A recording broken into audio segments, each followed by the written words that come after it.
नमस्कार, जय हिंद, भारत माता की जय। मैं हूं वरुण बाबुल और आपने देखना शुरू कर दिया है जीएस न्यूज़।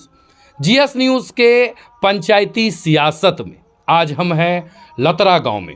जी हां, लगातार पंचायत चुनाव पर हमारा कवरेज जारी है और हम पहुंच रहे हैं विभिन्न प्रखंड के विभिन्न पंचायत और मिल रहे हैं जनप्रतिनिधि से, क्योंकि हमने पहले ही कहा था कि जिस तरह से बैंकों का नियम है केवाईसी नो योर कस्टमर, उसी तरह हम जीएस न्यूज़ पर आप सभी पाठकों के लिए लेकर आते हैं केवाईसी यानी नो योर कैंडिडेट। जी हां, आज हम हैं डुमरिया चपरघट पंचायत के मुखिया प्रत्याशी के पास। आइए जानते हैं उनसे मुखातिब होते हैं। इनकी पूर्व से जो जुड़े हुए हैं, किस तरह से किन कार्यों से जुड़े हुए हैं, और कहते हैं कि हालांकि बुजुर्गों का भी तजुर्बा बहुत बड़ा होता है पंचायत चुनाव में। हाल ही में आपने देखा पंचायत चुनाव के परिणाम में जिस तरह बदलाव आ रहा है, युवा वर्ग आ रहे हैं, तो उसी तरह से नए चेहरे उम्र दराज के लोगों के बीच भी आ रहा है, क्योंकि इसका सबसे बड़ा चीज़ है कि अनुभव उनके ही पास है।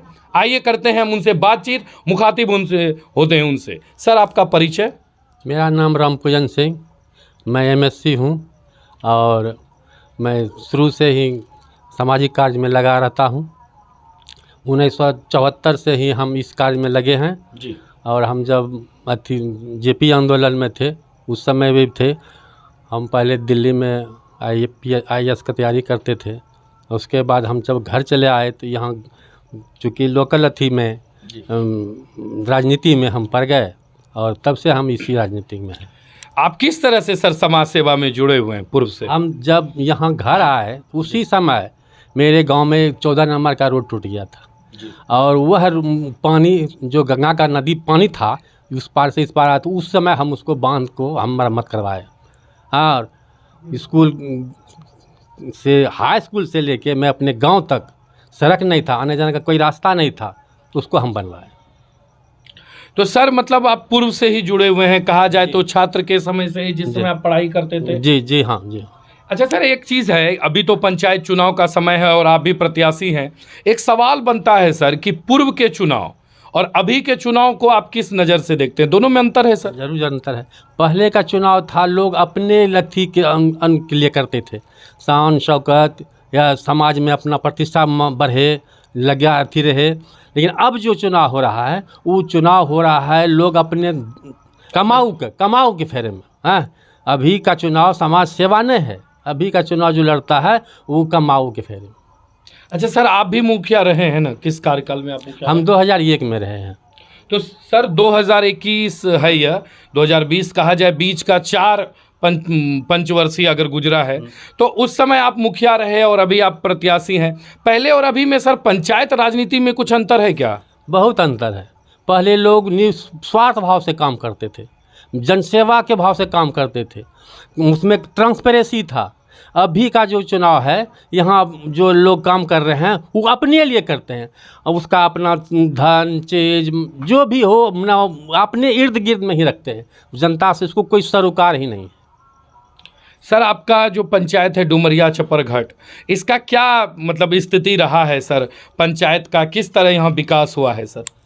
जब हम मुखिया 2001 में थे उस समय किसी गांव में सड़क नहीं था, लेकिन हम जैसे ही हुए जितना ही अथी था योजना, मैंने क्या कहा कि जो अलॉटमेंट होता था उसके हिसाब से प्रत्येक गांव को कुछ न कुछ हम अथी किए, जो प्राथमिकता के आधार पर समूचे गांव को हम अथी किए हैं, सभी 7 गांव को। उसमें कोई भेदभाव नहीं कि यह गांव अलग है हमारा गांव अलग है, ऐसा हमने किया है, या जात का या समाज का, उसमें कोई भी नहीं। तो सर मतलब उसके बाद जो है अभी वर्तमान में पंचायत की स्थिति कैसी है सर? अभी वर्तमान में स्थिति कमाऊ खाऊ हो गया है, लूट घसोट हो गया है। कोई जनप्रतिनिधि अगर बनता है तो उसको कोई मतलब ही नहीं रहता है समाज सेवा से। जब तक वो चुनाव लड़ेगा उसी समय समाज से जनता से कांटेक्ट में रहेगा, और उसके बाद ज्यों ही सहमति चुनाव खत्म हुआ वो अपने में लग जाते हैं, उनका निजी स्वार्थ है कमाने का फेरे में। एक चीज़ सर हम जानना चाहेंगे, जिस तरह से कि पहले का भी चरण चल रहा है और चुनाव जिस तरह से चरणवार हो रहे हैं, इस बार युवाओं के हाथ में गांव की सरकार जा रही है, इसके बारे में आप क्या कहेंगे सर? देखिए, गांव हर युवा या समाज ये समझने लगा कि हमको क्या करना है, और उसमें युवा आगे बढ़ के काम कर रहा है। है, उसको अपना इच्छा है कि हम अपने समाज का, अपने इलाके का काम करें, हैं, उसमें किसी प्रकार का भेदभाव नहीं होता है। मेरे ख्याल से तो यही है।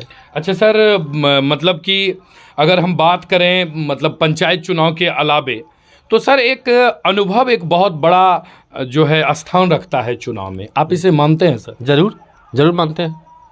किस तरह मानते हैं, जरा इसके बारे में देखिए, अनुभव ऐसा है कि जो आजकल का जो युवक है या आजकल का जो आदमी है, उसका अनुभव निजी हो जाता है, उसका सीमित क्षेत्र है। और जो अनुभवी है उसको यह थी है कि हमको कहाँ करना, कौन सा प्राथमिकता देने लायक है। जो प्राथमिकता देने लायक है उस पर हम होना चाहिए, प्राथमिकता के आधार पर। पूर्व से जो स्थिति रही आपके पंचायत की सर, और वर्तमान की जो स्थिति है, क्या आपने इसके लिए तैयारी की है? मतलब किस तरह से रणनीति आपने बनाई है सर? मेरा उद्देश्य यही है कि जिस गांव में कोई काम नहीं हुआ है उस गांव में वहाँ काम हो, जिस गांव में कोई चीज़ नहीं बना है वहाँ बना। देखिए, मेरा गांव है एक आज 15 वर्ष 20 वर्ष से एक भी काम योजना नहीं चला है। हम ये चाहते हैं कि यहाँ हमारे गांव में जितना भी सड़क है, बिजली है, पानी है, नल जल जो भी है, इसका विकास हो। स्कूलें है, स्कूल में पैखाना हो, बाथरूम हो, कॉमन रूम हो, ये सब होना चाहिए। सर अगर हम बात करें पिछले कुछ वर्षों की, इस पंचवर्षीय की, तो केंद्र सरकार ने भी पंचायत पर जमकर पैसे लुटाए, योजनाओं पर करोड़ों करोड़ों रुपए एक एक पंचायत को दिए गए सर, और यह बिल्कुल बजाबते इसका प्रूफ है। और ना सिर्फ जब से नरेंद्र मोदी आए उन्होंने पंचायत पर विशेष रूप से ध्यान दिया, समृद्ध गांव बनाने की बात करते हैं, करोड़ों रुपए उन्होंने दिए हैं। निश्चित दिए हैं, जरूर दिए हैं। गांव या समाज या क्षेत्र का विकास इसको समृद्ध नहीं किया, वो अपने समृद्ध हो गया। जो जनप्रतिनिधि बना वो अपने समृद्ध हो गया। गांव में या क्षेत्र में देखिए कहीं कोई काम हुआ है, सब बंदर बांट होता है। क्या कहते, कर्मचारी और जनप्रतिनिधि दोनों के बीच की बात है, वही दोनों जानता है कि क्या करना है, कैसे कर रहे हैं, कितना लागत है, नहीं है। एक भी जनता के सामने इसका कोई सबूत नहीं है कि इसमें कितना लागत हुआ, कैसा इसका क्वालिटी है, इसमें कोई जरूरत है ही नहीं।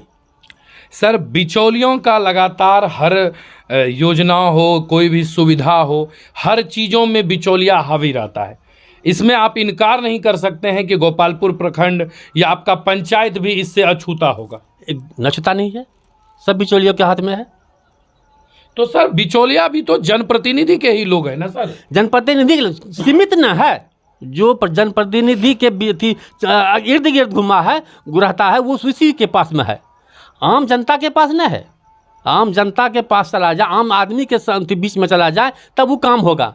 5 आदमी के बीच में काम होता है, जो वही जानता है, वही समझता है। इसमें समाज का तो कुछ हुआ नहीं, निजी फायदा उसको हो रहा है। 2001 से 2005 तक आप डुमरिया चपरघट के पंचायत मुखिया रहे सर, ग्राम प्रधान रहे, तो उस बीच में आपकी उपलब्धि क्या क्या रही?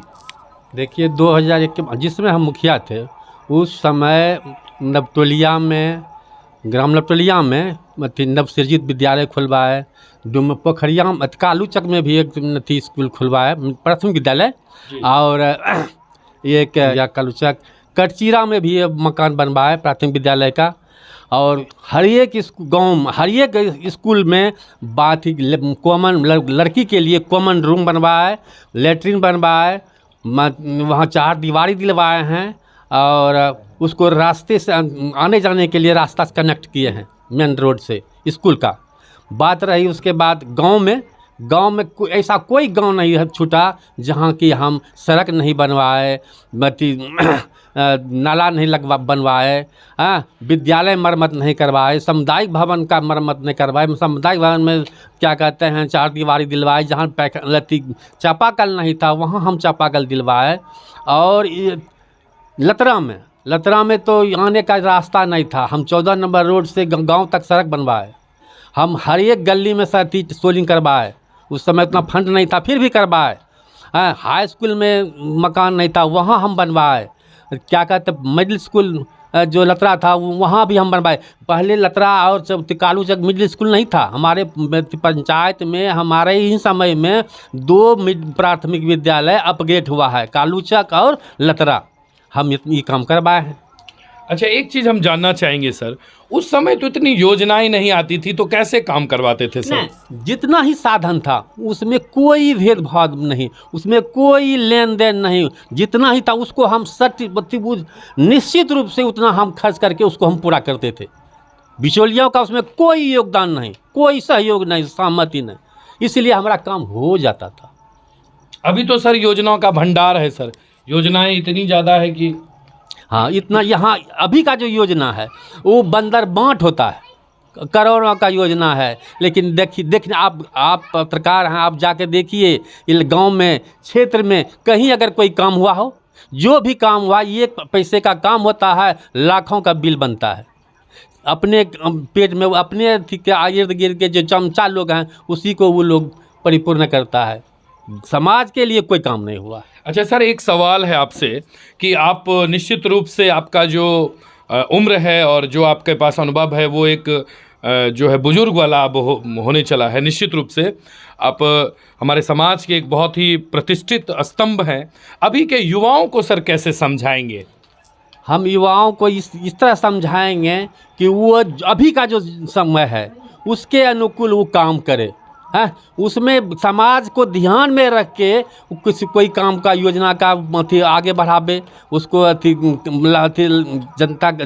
समाज के लोगों के बीच प्रचारित करे, जो वो जाने समझे कि हम इसके लिए कर रहे हैं, जो अछूता है उसको परिपूर्ण करे।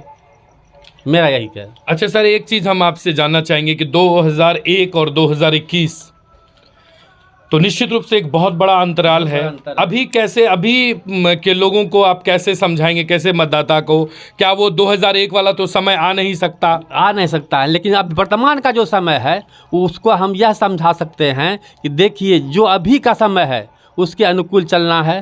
वो युवा वर्ग है, वो ये जानता है कि हम किसको वोट दें, कैसे आदमी को चुनें जो हमारे हित में काम करे। सर, अभी के युवाओं को आप कैसे लेकर चलेंगे सर? अभी के युवाओं को हम साथ लेके चलेंगे, उसके कथनानुसार हम काम करने के लिए तैयार रहेंगे, उसको समझाएंगे। और हमसे भी अगर कोई बुजुर्ग लोग हैं उनको भी साथ लेकर चलेंगे और उनके बात अनुकूल हमको काम करना है, उनके समस्या को हल करना है। आप जो अभी हमसे इंटरव्यू ले रहे हैं, आप भी युवा हैं, लेकिन हम जो आपसे बात कर रहे हैं ये मैंने कि ये मेरा पहला इंटरव्यू है और इसी को नज़र में रखते हुए हम यह काम युवा को साथ लेकर चलेंगे, उसकी भावना का कद्र करेंगे, उसकी भावना को इम्प्लीमेंट करेंगे। यही हमारी थी। सर, एक अब अंतिम में बस एक सवाल है कि सर आप कब नामांकन दे रहे हैं और क्या संदेश देना चाहेंगे अपने पंचायत वासियों को जो इस वीडियो को हमारा देख रहे हैं? हम 22 तारीख को नामांकन देने जा रहे हैं। हमारे बारे में किसी को कोई अफवाह भी हो जाए कि बैठ गए उठ गए, उसका कोई मतलब नहीं। हम खड़े हैं, रहेंगे। मैं डुमरिया चपरकर पंचायत के आम जनता से अपील करता हूं कि आप लोग 22 नवंबर को नामांकन के समय हमारे साथ सहयोग करें, शरीक हों और हमको कृतार्थ करें।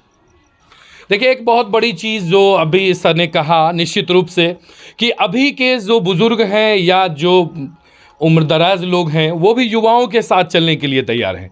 तो निश्चित रूप से युवाओं को भी चाहिए कि एक बार वो ज़रूर देखें कि उनके सामने कौन है, क्योंकि हर तरह के एक सिक्के के 2 पहलू होते हैं। इसीलिए ज़रूरी है कि एक सिक्के के दोनों पहलू को देखा जाए। तो पंचायत चुनाव में अंतिम चरण 11वां चरण है और गोपालपुर प्रखंड और इस्माइलपुर प्रखंड में चुनाव होना है। मतदान करने से पहले एक बार ज़रूर सोच लीजिएगा कि किस पद पर आप किसे मतदान करने जा रहे हैं, अपना कीमती वोट किसे देने जा रहे हैं। तो पंचायती सियासत में इसी तरह चलेंगे हम लोग, प्रखंडवार पंचायतवार मिलेंगे प्रत्याशी से, पूछेंगे उनसे सवाल और पहुंचाएंगे जवाब आप तक। कैमरामैन समर झा के साथ मैं वरुण बाबुल।